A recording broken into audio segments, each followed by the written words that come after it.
Everyone, welcome to perform education. आज की इस वीडियो में हम देखने वाले हैं difference of vectors. Difference of vectors के अलावा मेरे पास एक और टॉपिक है multiplication of a vector by a scalar, and इसके अलावा हम फिर देखेंगे distributive property of vectors. So सबसे पहले स्टार्ट करते हैं डिफरेंस ऑफ वेक्टर्स से। हम जानते हैं कि डिफरेंस क्या होता है। जैसे अगर मैं बात करूं कि 2 और 3 के बीच में कितने का डिफरेंस है, तो हमें पता है कि उनके बीच में 1 का डिफरेंस है। तो अगर 3 माइनस 2 किया जाए तो आपको मिलेगा 1, एंड 2 माइनस 3 किया जाएगा तो आपको मिलेगा -1, क्योंकि जो साइन यूज होता है वो ग्रेटर का यूज होगा।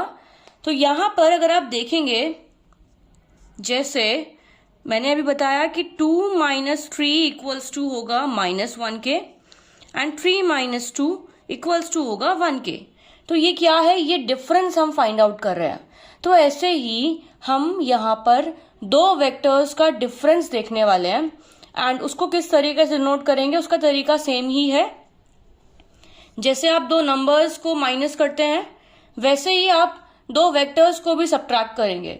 तो ए वेक्टर माइनस होगा बी वेक्टर, जिसको आप ऐसे भी डिनोट कर सकते हो A vector plus minus of B vector, जिसमें हम यहां पर ये रिप्रेजेंट कर रहे हैं कि जो बी वेक्टर है वो एक नेगेटिव वेक्टर है। अब नेगेटिव वेक्टर किस तरीके से हम देखते हैं।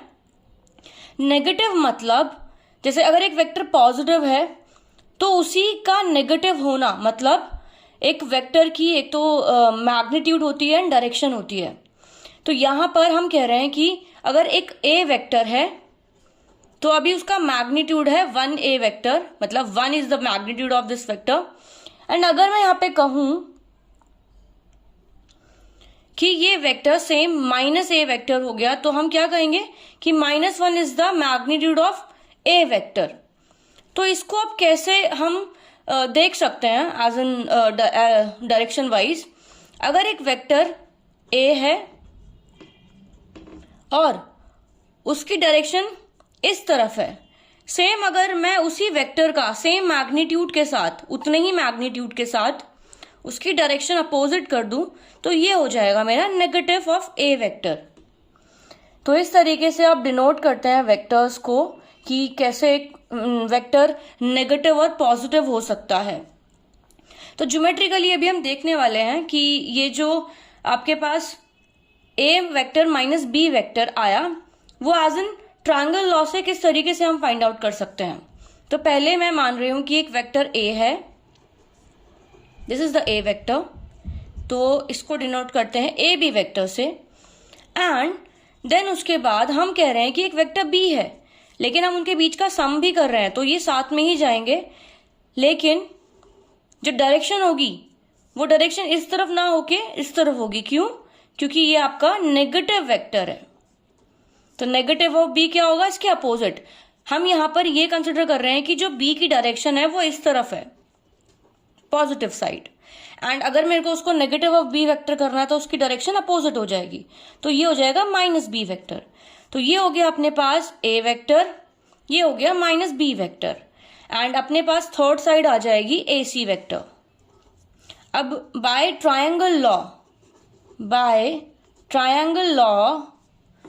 वी आर गेटिंग, और वी विल बी गेटिंग, इसमें ए सी क्या हो जाएगा, sum of A B vector plus B C vector. तो we can write A B vector plus B C vector, right. और यहां पर अब हम वैल्यूज पुट कर लेंगे। A B is the A vector plus this will be B C vector is the minus B vector. तो अपने को मिला A vector minus B vector, जो कि हो गया ए सी वेक्टर।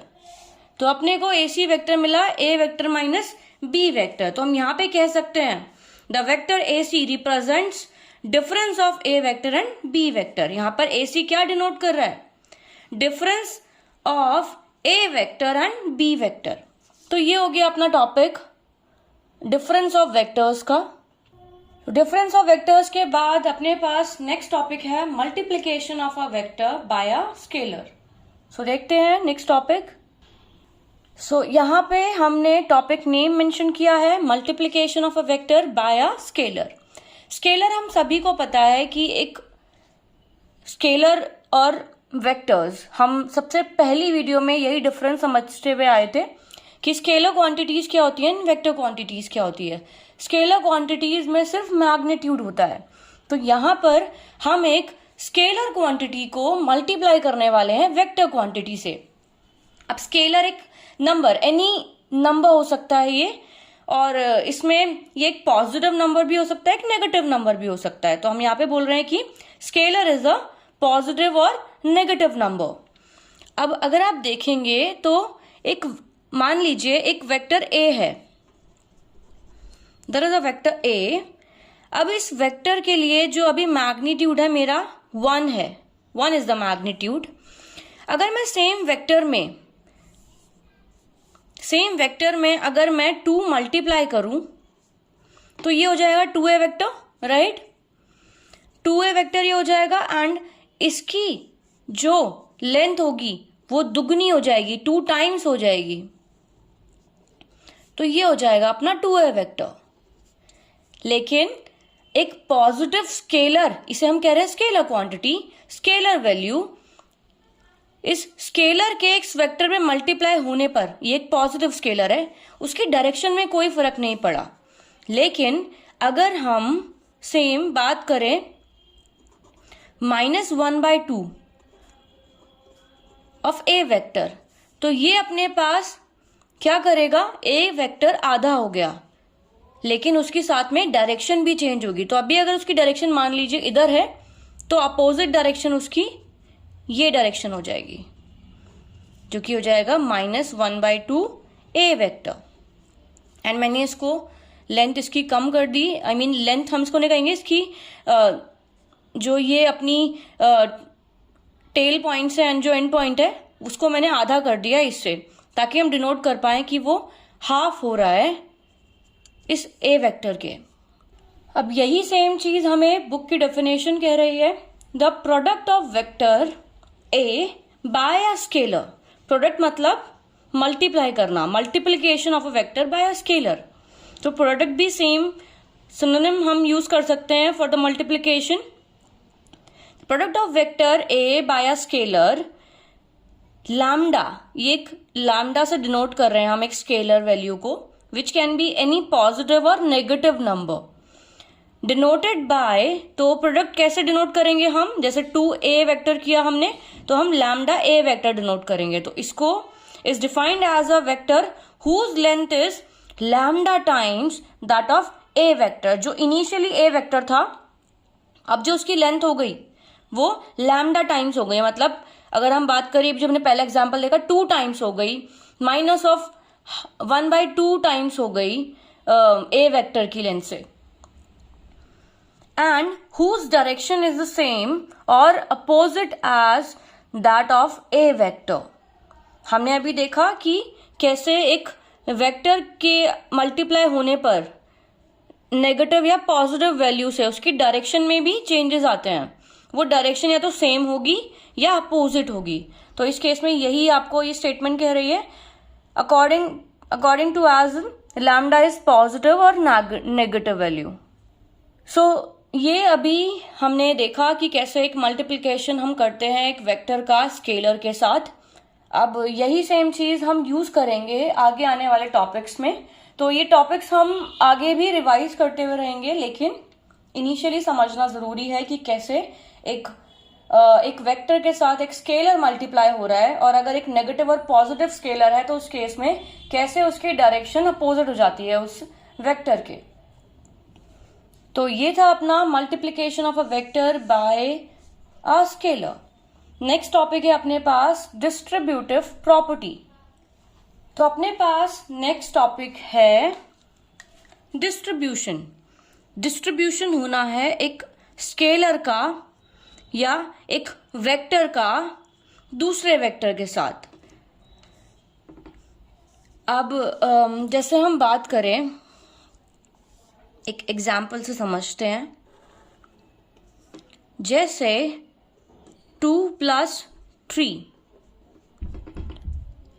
2 + 3 से हमें मिलेगा 5, लेकिन अगर इस 2 + 3 में मल्टीप्लाई हो रहा है 3 भी, मतलब इस 2 + 3 से जो भी आएगा वो मल्टीप्लाई होगा 3 के साथ, तो अपने को क्या मिलेगा 5, इन दोनों का सम हो गया 5, एंड यहाँ पर 3 इसके साथ क्या हो रहा है, ये ब्रैकेट में है तो इसके साथ ये मल्टीप्लाई हो रहा है, तो 3 5 15 ये हो जाएगा।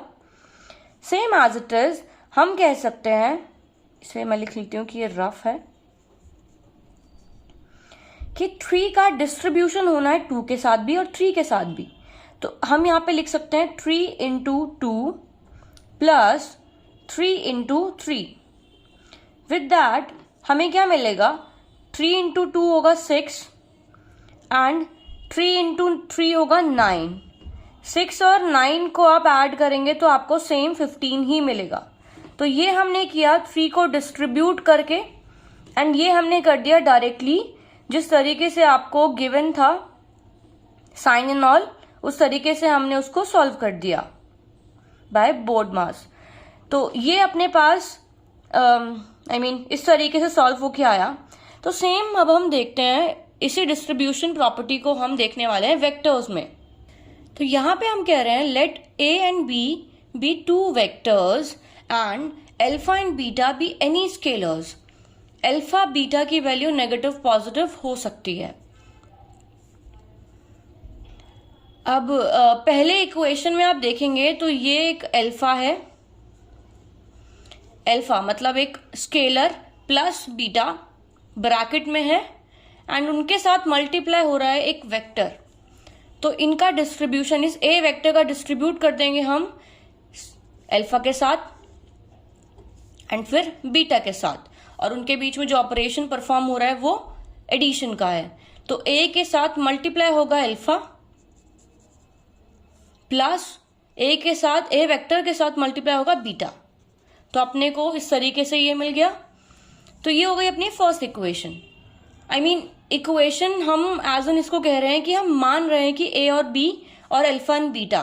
तो इस तरीके से हमने दो केसेस बना लिए कि एक बारी तो एक ब्रैकेट में दोनों ही स्केलर्स है जो मल्टीप्लाई हो रहे हैं वेक्टर के साथ, एंड दूसरी इक्वेशन में हमने बनाया हुआ है कि इसके ब्रैकेट में वेक्टर्स है दोनों और वो मल्टीप्लाई हो रहे हैं एक स्केलर के साथ। तो उससे भी आपको सेम ही मिलेगा, alpha into A vector plus alpha into B vector, and then इनसे जो मल्टीप्लिकेशन से जो आपको वैल्यू मिलेगी उनको हम देन फर्दर फिर ऐड कर देंगे। तो ये हो गया डिस्ट्रीब्यूशन लॉ और डिस्ट्रीब्यूटिव प्रॉपर्टी ऑफ वेक्टर्स। अब यहाँ पर ये हमें प्रूफ करके दिखाना है कि जैसे अगर ये दो इक्वेशंस आ गई तो ये दो इक्वेशंस को हम कैसे, जैसे अभी तक हमने दो लॉज हमने पढ़े, एक तो parallelogram law of vector addition and दूसरा triangle law of vector addition, जिससे हमने डिराइव किया था पैरेललोग्राम ऑफ लॉ। तो इन्हीं दो लॉ या फिर पहला लॉ ही आप कह लीजिए जो हमने यूज किया, जिससे हम सारी चीजें फर्दर डिराइव करते हुए आ रहे हैं, उन्हीं सब की हेल्प से हम इनको प्रूफ करने वाले हैं। सो इनका प्रूफ देखते हैं। तो अभी जैसे हमने बात की कि हम इसका प्रूफ देखने वाले हैं, पहला इक्वेशन जो आपके पास है, सो पहला इक्वेशन है जब हम दो स्केलर्स को आपस में मल्टीप्लाई ऐड कर रहे हैं और साथ में एक वेक्टर उनके साथ मल्टीप्लाई कर रहे हैं। तो डिस्ट्रीब्यूशन कुछ इस तरीके से था। अब इसी को ही हम प्रूफ करने वाले हैं by triangle law of vector addition. तो यहां पर अगर आप देखेंगे तो एक alpha A vector plus beta A vector, हम यहाँ पे कह सकते हैं कि ये एक वेक्टर हो गया एंड ये एक वेक्टर हो गया, जिन दोनों जो ऐड हो रहे हैं। तो एक डायग्राम हम इसमें बनाने वाले हैं। जैसे कि सबसे पहले एक चीज और, हम यहाँ पे एडिशन देख रहे हैं तो हम यहाँ पर कंसिडर कर रहे हैं जो ये अपने स्केलर्स हैं उनकी जो वैल्यू होगी वो पॉजिटिव वैल्यू ही होगी। तो यहाँ पर हम पहले देखते हैं कि लेट ए बी जो है आपका इनिशियल वेक्टर है, जिसमें उस इनिशियल तो अपने पास यहाँ पे इनिशियल वेक्टर ए है जिसमें अल्फा एक स्केलर मल्टीप्लाई हो रहा है और एक बीटा। तो जैसे यहाँ पर एक वेक्टर ए है, इसी सेम वेक्टर में मल्टीप्लाई हो रहा है, इसकी लेंथ बढ़ जाएगी क्योंकि एक वेक्टर एक पॉजिटिव स्केलर मल्टीप्लाई हो रहा है जिसको हम कह रहे हैं अल्फा। ये अल्फा एक स्केलर है जिसका मल्टीप्लाई होने से ये हो गया alpha A vector. Same as it is एक बी एक वेक्टर है, बीटा एक स्केलर है और ए वेक्टर है मल्टीप्लाई हो रहा है। तो इस तरीके से हम यहाँ पर ये नहीं कंसिडर कर रहे कि किसकी लेंथ ज्यादा है। हो सकता है कि बीटा जो स्केलर हो वो छोटा हो, एक स्मॉलेस्ट पॉजिटिव नंबर हो, smallest in comparison to these two vectors जो आपको नहीं मिले। तो यहाँ पर हमें कितने वेक्टर्स मिले? 3 वेक्टर्स मिले। तो इन तीनों वेक्टर्स से हम एक ड्रॉ करेंगे ट्रायंगल, या ट्रायंगल ड्रॉ ना करके हम इनको स्ट्रेट लाइन में कंसिडर करके एंड देन ट्रायंगल लॉ भी लगा सकते हैं। तो जैसे मैंने यहाँ पे माना है कि एक ए बी वेक्टर होगा जो ए वेक्टर है, एक बी सी वेक्टर हो गया। बी सी वेक्टर अपना यहाँ पर हम कह रहे हैं कि ए सी वेक्टर जो है ना वो अल्फा ए वेक्टर है। ए सी वेक्टर क्या है? Alpha A vector. अब अल्फा ए वेक्टर अपने पास कैसे आया? ये हो गया ए सी इज इक्वल्स टू ये अपने पास है ए बी, राइट। तो अल्फा ऑफ ए वेक्टर क्या है? ए बी वेक्टर है। तो हमें यहां से मिला A B and B C अपना क्या हो गया? अगर alpha A vector A C vector है तो बी सी क्या हो गया? आधा हो गया, जो सिर्फ आपका स्केलर है, ठीक है। स्केलर का मल्टीप्लाई हुआ एक के साथ तो ये हो गया scalar A alpha A vector. तो यहां से हमने इस तरीके से 3 वेक्टर्स ड्रॉ किए जिनकी डायरेक्शन सेम है। एंड जो आपका लास्ट वेक्टर है वो क्या है? ए डी वेक्टर। मतलब इस ए वेक्टर में alpha A plus beta A vector, हम यहाँ पे मान रहे हैं कि जो सी डी वेक्टर है ना वो अपना बीटा ए वेक्टर है। जैसे हमने यहाँ पे देखा था कि ए वेक्टर में अल्फा मल्टीप्लाई हुआ और बीटा मल्टीप्लाई हुआ, तो ये हो गया alpha A vector beta A vector. तो इस तरीके से अपने पास सी डी वेक्टर हो गया बीटा ए वेक्टर और ए सी वेक्टर हो गया अल्फा ए वेक्टर। ये हो गया अपने पास ये वेक्टर यहां तक ए सी। तो इस तरीके से अपने को ये वेक्टर्स डिराइव होके हमने इनको कंसिडर किया है। हम यहाँ पे एज्यूम कर रहे हैं कि दोनों पॉजिटिव वैल्यूज मैंने आपको बताया, ठीक है। अब हम इनके लिए यूज करने वाले हैं vector triangle law of vector addition. तो ए डी वेक्टर अपने पास क्या है? फिर अगर आप देखेंगे ए डी वेक्टर हो गया एक ए सी प्लस सी डी, मतलब अल्फा ए वेक्टर और बीटा ए वेक्टर। तो अब हम यहाँ से सेम वही चीज जो मैंने आपको बताया कि हमें ये मिला ए सी मिलने के बाद हम कंसिडर कर रहे हैं कि जो बीटा ए वेक्टर होगा वो क्या होगा? सी डी वेक्टर होगा, ठीक है। अब हम अप्लाई करने वाले हैं इसमें। अगर आप देखेंगे तो जो कॉमन पॉइंट है उसको हम मान रहे हैं सी, तो A C plus C D initial point हम यहां से ले रहे हैं। तो A C plus C D हो जाएगा equals to A D vector.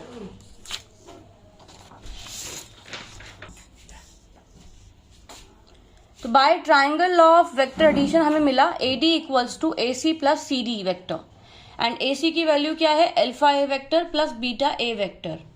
Alpha plus beta हम यहाँ से कॉमन ले लेंगे एंड जिस तरीके से हम डिस्ट्रीब्यूट कर सकते हैं उस तरीके से हमने कॉमन लेके इसको अल्फा प्लस बीटा ब्रैकेट में और ए वेक्टर को साथ में लिख लिया है। हम यहाँ पे कंसिडर कर रहे थे कि जो ये वेक्टर है ये पॉजिटिव ही होंगे, तो अपने को ये मिला। तो हेंस हम कह सकते हैं कि जो ए डी की वैल्यू थी वो थी alpha A vector plus beta A vector. Diagram में हमने देखा था, तो उसको हम इक्वल्स टू करके ए डी के हमें ये मिल गया फाइनल प्रूफ में। तो इस तरीके से हम प्रूफ देख सकते हैं बाकी दूसरी इक्वेशन का भी। मैं यहाँ पर अभी इस प्रूफ के बाद इसको यहीं छोड़ रही हूँ। सेकंड प्रूफ के लिए मैं सेकंड प्रूफ आप बुक से देखिए एंड कोशिश कीजिए उसको समझने का। अगर आपको कोई भी डाउट उसमें होता है तो आप हमें कमेंट कर सकते हैं एंड देन हम उस पर हो सकता है आगे वीडियो बनाएं, क्योंकि अगर हमें ज़्यादा कमेंट्स इसमें आते हैं कि अगर आपको नहीं समझ में आ रहा है प्रूफ, तो हम कोशिश करेंगे उस प्रूफ को समझाने की अपनी वीडियोस के थ्रू। तो आज के लिए इतना ही, थैंक यू। तो हमारी वीडियोस पसंद आई है तो लाइक करें, हमारी आगे आने वाली वीडियोस में अपडेट रहने के लिए सब्सक्राइब करें, और दोस्तों अगर आपके कुछ सजेशंस हैं तो हमें कमेंट करें। Thank you.